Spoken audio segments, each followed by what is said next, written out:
Jour de récolte au champ sémencier de papaye. Un verger de moins d'un quart d'hectare avec 500 pieds de papaye, un champ école créé par les chercheurs de l'INERA, l'Institut de l'environnement et des recherches agricoles. Dans le champ que nous sommes actuellement, l'objectif est de produire 5 kg de semences. Dans 5 kg de semences, on peut couvrir 100 hectares de verger. La première ressource indispensable au papayer est l'eau. Au moins 6 litres d'eau chaque 2 jours et par plante, assortie de matières organiques bien décomposées. Et tous les endroits sont bons pour cultiver la papaye. Ne cherchez pas de grandes surfaces.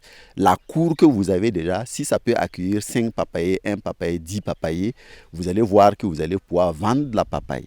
Les eaux de lessive, des toilettes et de la vaisselle peuvent être utilisées à nourrir vos plantes, mais l'eau très savonneuse ou trop huileuse est à éviter. Les eaux trop huileuses, il faut les décanter avant de le mettre au papayer.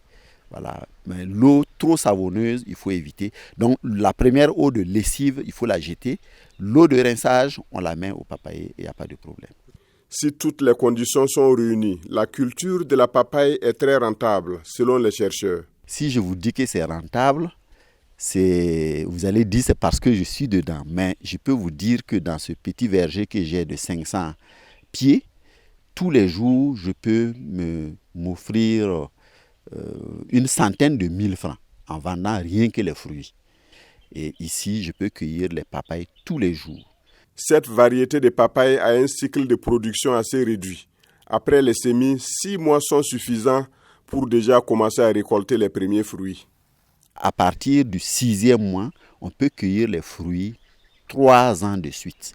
Maintenant, c'est la hauteur de la plante qui va limiter la cueillette parce que c'est une plante qui a un faux tronc parce qu'à l'intérieur c'est creux, on ne peut pas le grimper pour cueillir les fruits et à un moment donné la cueillette peut être périlleuse parce que le fruit ne doit pas tomber.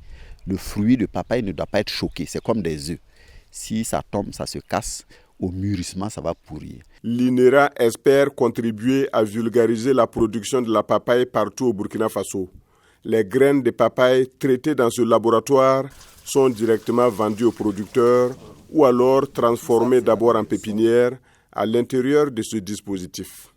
Mais là, c'est les lièvres, les souris.